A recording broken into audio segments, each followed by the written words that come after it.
Hello there, friends. We are back with Mrs. Wright and another story time. And this time it is Mike Mulligan and his steam shovel. There's our cover. And here we go. Mike Mulligan had a steam shovel, a beautiful red steam shovel. Her name was Mary Ann. Mike Mulligan was very proud of Mary Ann. He always said that she could dig as much in a day as 100 men could dig in a week. But he had never been quite sure that this was true.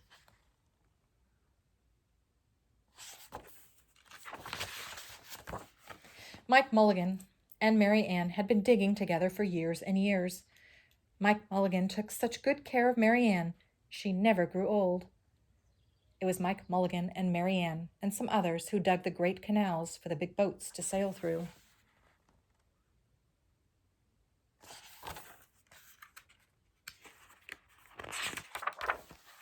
It was Mike Mulligan and Mary Ann and some others who cut through the high mountains so that trains could go through.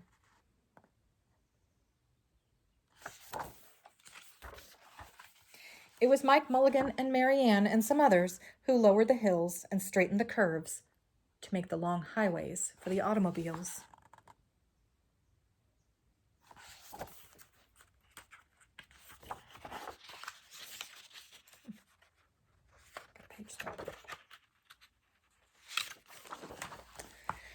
It was Mike Mulligan and Mary Ann and some others who smoothed out the ground and filled in the holes to make the landing fields for the airplanes.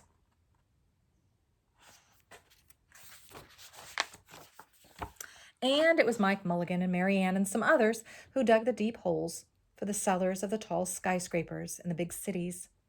When people used to stop and watch them, Mike Mulligan and Mary Ann used to dig a little faster and a little better. The more people stopped, the faster and better they dug.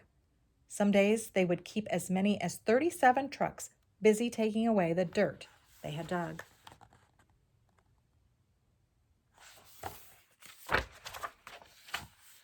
Then along came the new gasoline shovels and the new electric shovels and the new diesel motor shovels, and they took all the jobs away from the steam shovels. Mike Mulligan and Mary Ann were very sad.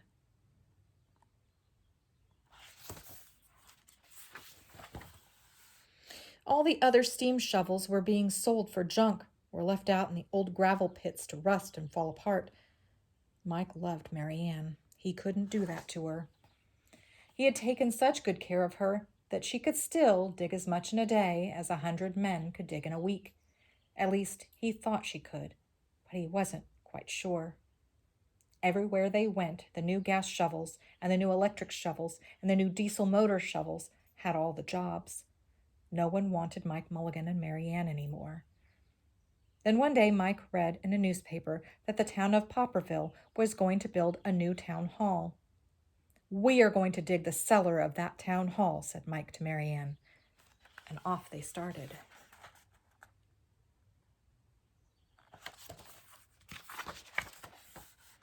They left the canals and the railroads and the highways and the airports and the big cities where no one wanted them anymore and went away out in the country. They crawled along slowly up the hills and down the hills till they came to the little town of Popperville.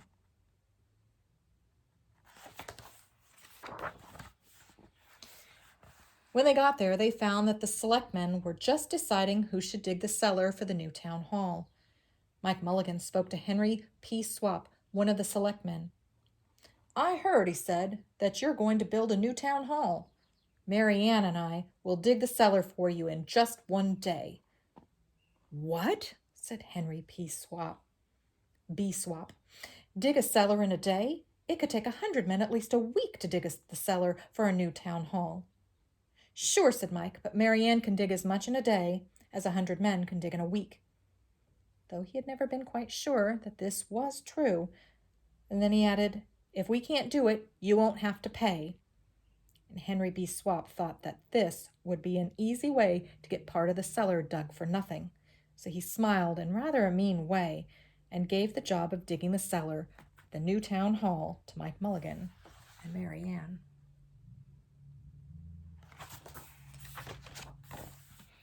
They started in the early next morning, just as the sun was coming up. Soon a little boy came along. "Do you think you'll finish by sundown?" he said to Mike Mulligan.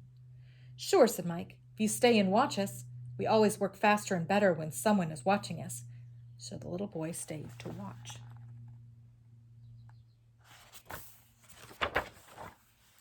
Then Mrs. McGillicuddy, Henry B. Swap, and the town constable came over to see what was happening, and they stayed to watch.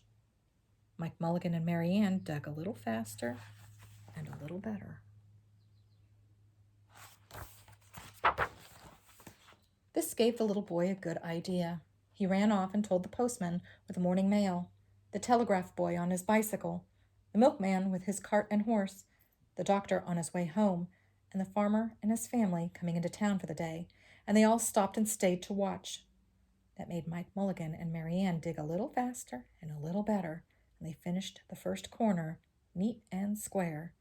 But the sun was getting high.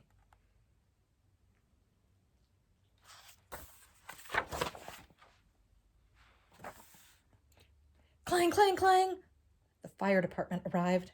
They had seen the smoke and thought there was a fire. Then the little boy said, "Why don't you stay and watch?" So the fire department of Popperville stayed to watch Mike Mulligan and Mary Ann. When they heard the fire engine, the children in the school across the street couldn't keep their eyes on their lessons, and the teacher called a long recess, and the whole school came out to watch. And that made Mike Mulligan and Mary Ann dig still faster and still better. They finished the second corner neat and square, but the sun was right up in the top of the sky.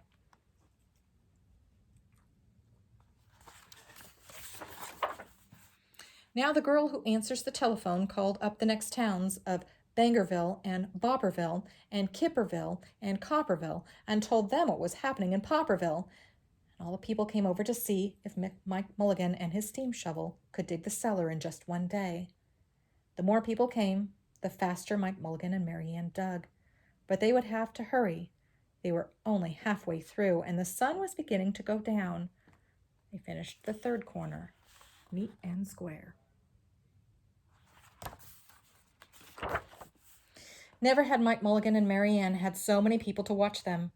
Never had they dug so fast and so well, and never had the sun seemed to go down so fast. "Hurry, Mike Mulligan, hurry, hurry," shouted the little boy.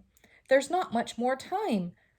Dirt was flying everywhere, and the smoke and steam were so thick that the people could hardly see anything. But listen. Bang, bang, crash, slam, louder and louder, faster and faster.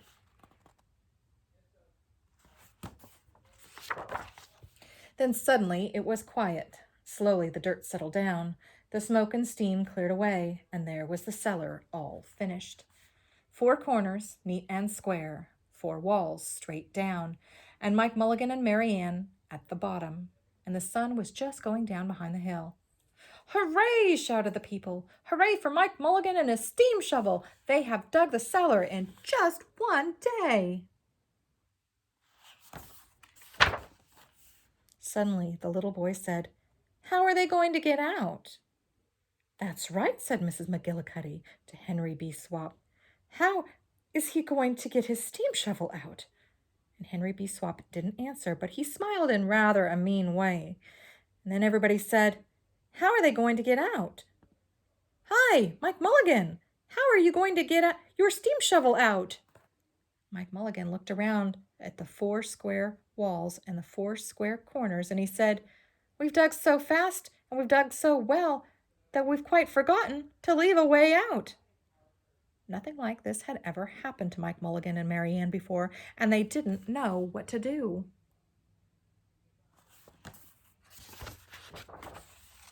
Nothing like this had ever happened before in Popperville. Everybody started talking at once, and everybody had a different idea, and everybody thought that his idea was the best.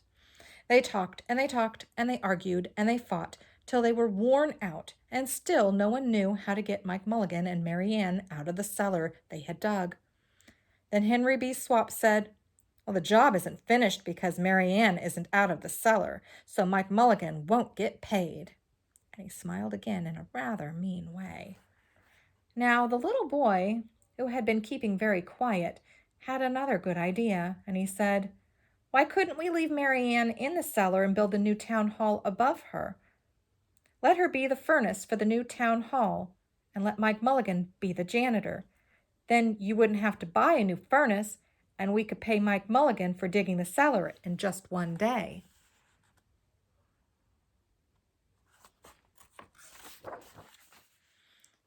"Why not?" said Henry B. Swap, and smiled in a way that was not quite so mean. "Why not?" said Mrs. McGillicuddy. "Why not?" said the town constable. "Why not?" said all the people. So they found a ladder and climbed down into the cellar to ask Mike Mulligan and Mary Ann. "Why not?" said Mike Mulligan. So it was decided, and everybody was happy. They built the new town hall right over Mike Mulligan and Mary Ann. It was finished before winter. Every day the little boy goes over to see Mike Mulligan and Mary Ann, and Mrs. McGillicuddy takes him nice hot apple pies. As for Henry B. Swap, he spends most of his time in the cellar of the new town hall listening to the stories that Mike Mulligan has to tell and smiling in a way that isn't mean at all.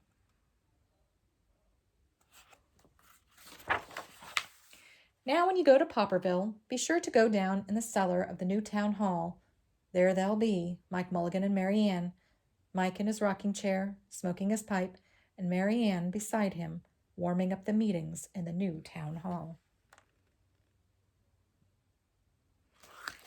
I hope you liked that one. That is our story for this time. We'll be back again for more stories with you. So keep reading, Silver Valley.